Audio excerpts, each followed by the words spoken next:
Hi, welcome to SpaceX. Here we are in the lobby. It's very white right now, but there are actually some cool elements coming in soon that will make it less white. In the front of the building we have our engineering offices and space for about 300 people per floor, and we've got a total of about 3 floors that we can open. Right now only the first floor is occupied. We try to aim for something which is a very open plan to maximize communication and make it sort of fairly nice looking. This place used to be quite dismal. That's my office over there, actually. We really try to minimize the number of offices that we have because doors limit communication. Everyone at the company, with the exception of a few people in like HR and finance, actually are in cubes, including vice presidents over there. There's Gwen at her cube. I should have cleaned up if I knew coming. Although this is really reality, I guess. I'm responsible for sales. I'm in charge of making sure that there's revenue here in the company, and we're working on lots of Falcon 1 deals, Falcon 9 deals, and Dragon deals. So this is just a little area where people can meet and have sort of an impromptu meeting. Obviously also very open. I think it's actually quite helpful to have this openness because then you can sort of see what people are working on their computers. Like what Matt McCune here is doing. What are you working on there? I'm making a assembly documentation for the Draco. Okay. RCS engine. David is driving the development of our in-space thruster, which is called Draco, there's a little piece of it. Well, actually, that's just a sample spun cone. Yeah. We're doing all our testing at our facility down there. Got a new vacuum system, so kind of going back and forth between there and trying to progress along. Right, so the Draco engine is what is used in our Dragon spacecraft and also in the upper stage of Falcon 9 for orbital maneuvering and re-entry. This is our meeting room, VIP meeting room for when we meet with our customers, and if the CEO of a customer comes through or something like that. It's kind of cool because it's got this glass that goes opaque, and we put a motion sensor on it, so as you walk in, the glass goes opaque. We named our conference rooms after the great rocket engineers and great scientists related to space. So we think they really deserve the credit for enabling us to become a spacefaring civilization. So we're fairly science and engineering centric. We have some conference rooms named after astronauts too, but we try to focus more on the people that actually designed and built the rocket.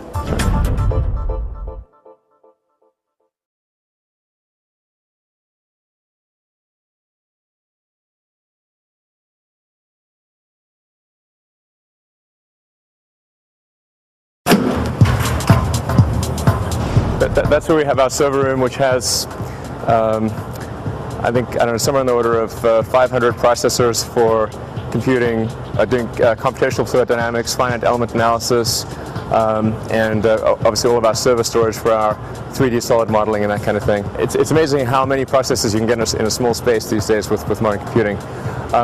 Over there, this is under construction, but this is where our mission control and launch control will be. So there's imagine like 2 big cinema screens. That's one of them, and that's another one over there in the back. And we can either have one giant image or we can have 4 smaller images. So this whole thing is going to get laid out, and there's going to be a glass tile floor which is illuminated from below, and these cool desks with kind of blue lights. It'll look really pretty neat. So this area is where we do all of our inspection, and it's climate controlled and particulate controlled, so because metals expand and contract at different temperatures, so we always want to make show this room is at exactly 68 degrees for doing our precision measurement. And wherever possible, we try to design a part in 3D, to manufacture it in 3D, and then to inspect it in 3D. So we minimize the number of 2D to 3D conversions. Occasionally something's better in 2D, but mostly it's better in 3D. So here we are, and the temperature just went down a whole lot because we're in our precision control area. And what that machine is going to do is it's going to inspect that part down to within thousandths of an inch to verify that everything was machined as it should have been. So what we have here is, that's a mass simulator of the Falcon 1 first stage engine. That's a mass simulator of the second stage engine over there. And we have what's called a full hardware-in-the-loop simulation of the vehicle. So from an avionics and electronic standpoint and from a steering standpoint, the flight computer and avionics think that they're flying the vehicle to space, and then we verify that they've done all the computer's actually done all the things it's supposed to do to make the rocket get successfully to space. So here we're in our avionics test facility. That's where we do test avionics of all sizes and shapes.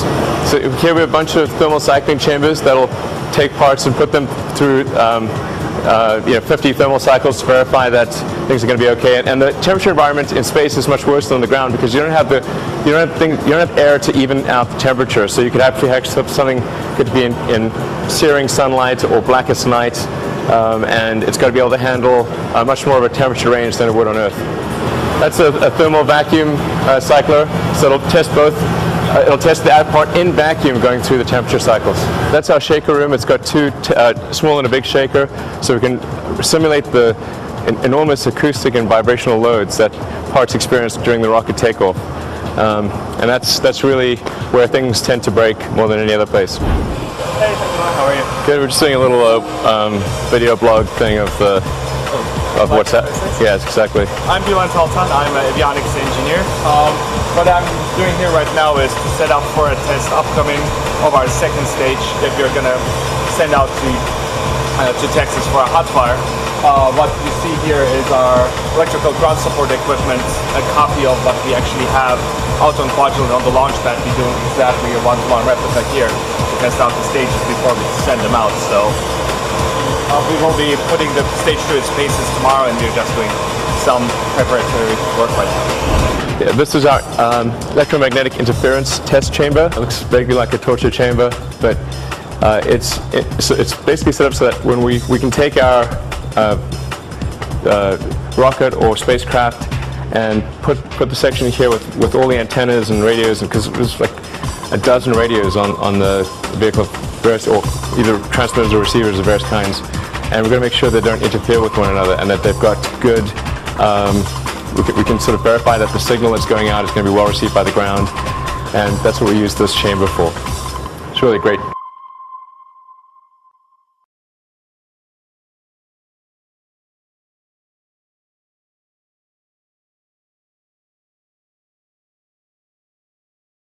This area is used for the engine components, or the major engine components. So you can see there's a nozzle, or various nozzles at various stages of completion, and then you can also see the copper things are the chamber liners. You can see the difference between that's a Merlin vacuum configuration, which has got a more spread out nozzle section, and that's the sea level configuration, which has got a sort of short copper nozzle. Those are the propellant supply lines for Falcon 9. So they've got a single tank that manifolds out to 9 engines, and then you've got fill and drain lines. So there's a total of 10 sets of 5-inch diameter lines that manifold out to the various engines. So it's kind of like having like a 9-cylinder engine car or something like that. This is our tube bending area. So there's a lot of tubes on a rocket, and we have a couple of automated tube benders that once you program a particular type of tube, it could be a very complicated tube that looks like a crazy pretzel, and this machine can make that exact same tube every time perfectly. All right, so here we are in the SpaceX machine shop. We have about 30 different machines of all sizes and shapes. We have wire EDM machines, which is electric discharge machining. We've got lathes, mills. There's just an enormous amount of metal sculpting that takes place to create the vehicle. What a lot of people don't realize is that SpaceX makes about 80% of the vehicle by value in-house. So, for the engine, raw metal comes in and out comes an engine. And so it's on these machines that the metal is taken from its raw form and into the final machine part form. So a part like this will come in as a forging, and then it'll get turned and milled and cut, and eventually end up as an engine chamber liner. This is a new machine that just arrived. It's just being tested and put through its paces before we start machining on it. They were actually cutting the grooves on a chamber and drilling the holes that are necessary. for cooling. These are engine manifolds that connect the nozzle and the chamber. These are just various rocket parts for the stages, parts for the engines. Those are some sumps. That's a tube for the main oxygen supply line to Falcon 9. Some more nozzle parts here. Another nozzle part. So that's our machine shop. It's actually, I mean, I haven't gone through everything because there's a lot of detail here and some of it's proprietary, but it gives you a sense for what's capable. We've actually got a lot of off-site machining that we do as well. We have a very high engine production rate here at SpaceX.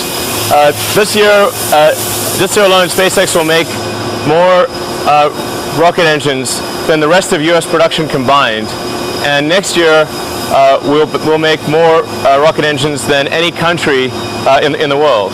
So that's a lot of rocket engines that all have to go through and be made very efficiently and made very accurately.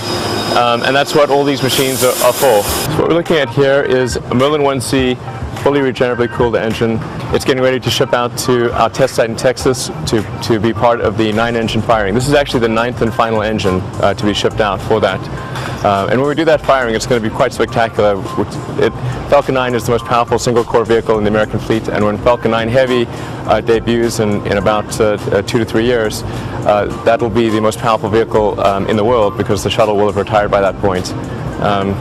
So that's really quite significant. It's the raw equivalent of say an Airbus A380 or a 747. This thing is the turbo pump. This is the chamber, the nozzle. And then there's all the supporting structure in there with the avionics and control valves. And here you can see the difference with the Falcon 1 configuration. So it's a sealed pyramid. The stage valving is contained inside that pyramid. But other than that, it's substantially the same with the turbo pump and the chamber and nozzle. Very little difference really between the Falcon 1 configuration and the Falcon 9 configuration.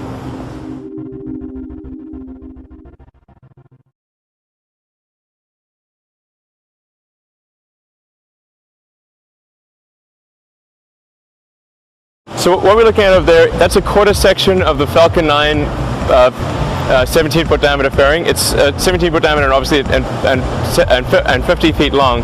It's capable of taking the largest satellites in the world, and it could actually literally fit a city bus in that fairing. It's that big, because that's just a quarter section of it. It's made of carbon fiber. It's very lightweight. And uses the most advanced analytical techniques to optimize the mass. So it's actually, I believe, the lightest weight fairing of its kind as well. What we're looking at here is the Dragon spacecraft pressure vessel. So it's almost done. We just need to do the forward and aft bulkheads. It's actually upside down right now, but you can see the main hatch, some of the windows. The actual common berthing mechanism where it berths to the space station is well, right there, because it would ordinarily be the other way around.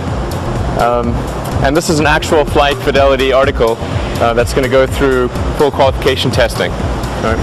This area is dedicated to our Dragon spacecraft assembly. So you see various tools. That's for our heat shield, making the composite parts on our heat shield. Over there are the side shields and the nose cone. That's the engineering test article, basically engineering pathfinder for our heat shield for Dragon, which is to use a very advanced material called the phenolic impregnated carbon ablator, which is really the best heat shield material you could possibly have. And this is our engineering test article of our Dragon spacecraft. So it's not flight fidelity. The part we saw earlier we saw the welded piece, that's actually flight fidelity, but this was used as an engineering pathfinder to figure out how we might make Dragon, and actually it's been very useful. On the right there is a space station berthing mechanism ring. So that's an actual ring that will mate to the space station. There's another one on the Dragon itself, although the guide vanes aren't present. Here are various pieces like windows and pushers and frangible nuts, and these are structural bulkheads, structural reinforcing bulkheads. That's the little model we use to determine splashdown loading. So here we are in the East High Bay. So we have two very large high bays. We're in the East one right now. The East High Bay is used for Falcon 9 stage construction, and it's also temporarily used for storage, which is why you see various bits and pieces around behind me. This area under the high bay is used for Falcon 9 tank fabrication. So you can see behind me various barrel sections for Falcon 9. That's actually serial number 2.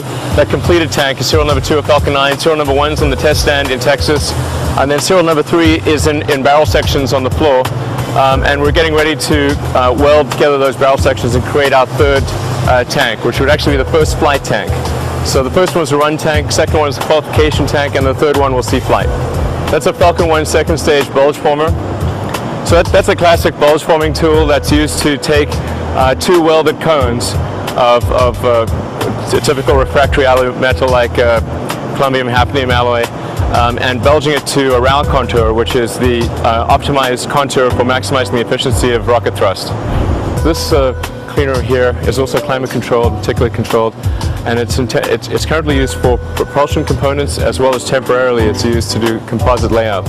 So that giant tool you see there is the mandrel that's used to create the composite parts for Falcon 9. So it creates the interstage, the Dragon trunk section, and the propulsion section skirt.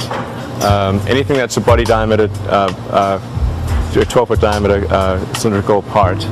And that'll be moved over to the actual composites area when we have that composites preparation room done, which will be fairly soon.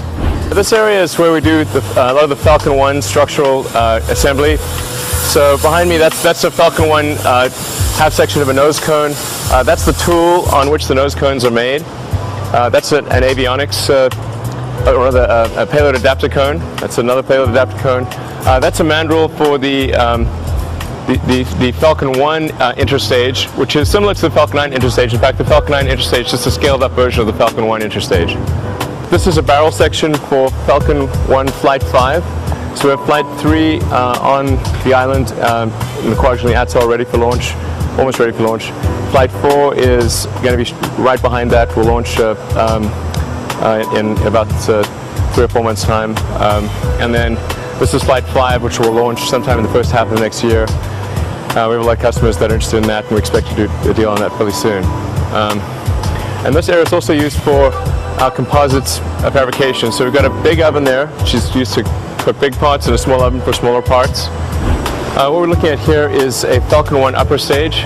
So you can see the engine and actuators and all that plumbing is for the attitude control system. It will actually hold the pressure bottles. There's a lot more stuff that goes in the back there, but you can see the tank and the little skirt at the back that holds a lot of the structure. That's for Flight 4, and then the Flight 5 unit is right there behind it with obviously not much stuff done on it yet. So this is a little snack section. So we offer people that work here, get free snacks and drink, which is kind of a common thing in the internet world, but relatively unusual in the space world. And we think if people are working late and they need a snack or something, they should have one readily available.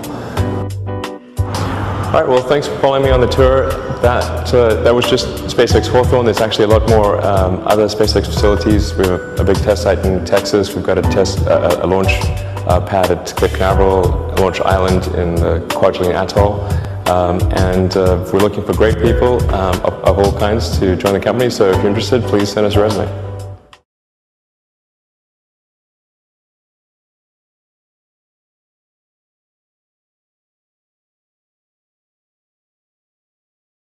Five, 4, 3, 2, 1. We have liftoff. Here we are on the coast of Florida at Cape Canaveral. This is where a tremendous amount of history has been made, obviously, in space. It's where Apollo launched from, the moon missions all came from Cape Canaveral. Over there we have the space shuttle and the Lockheed Atlas facility. There's the vehicle assembly building for the shuttle is over there, and then the Boeing Delta IV vehicle. The launch site we're using was formerly used by the Titan IV, which was the largest vehicle in the US fleet. And we've done a lot of work to change and adjust it for our vehicle and make improvements. Let me introduce you to Brian Mosdell, who's managing the construction of the launch site here at Cape Canaveral, and will manage the ongoing launch operation here. I have a lot of experience out here at the Cape launching rockets. I started here my career in the space industry in 1991, and I'm thrilled to be part of the SpaceX team. Okay, so behind me is where Falcon 9 would sit during launch. And the big transformation that's going to occur over the next few months is the construction of the launch mount, and we're going to have the hangar constructed. Behind us, we see the giant lightning towers. There's a lot of lightning here at the Cape, and those things can pretty much protect us against Armageddon. Here we are on top of our giant ball of liquid oxygen. They say SpaceX has big balls, and it's true. It's capable of containing about 1 million pounds of liquid oxygen, more than enough for a Falcon 9 flight. Over there we have our flame duct. So you can see that big exit there is the flame duct. The rocket flames and a whole bunch of steam comes out of that hole right there. This wall is where they recorded the rockets that have launched here previously. The biggest rocket in the US fleet, the Titan IV, which is a really gigantic vehicle, used this launch site. It's a great heritage to be launching from the former Titan IV launch pad. And then we have our control room, which is 12 miles away, which is actually just outside the gates at Cape Canaveral, which makes it easier for visitors or customers to be there and look at their payload and be there in the control room with us without having to go through all the security of coming onto Cape Canaveral, which is actually an Air Force base. We first broke ground on our launch site about a year ago. And we expect to be ready to launch by the middle of next year. All right, so that mostly concludes the tour of our launch pad. We'll do another updated tour in a couple months, and you'll see how much this is transformed. It's going to be quite remarkable.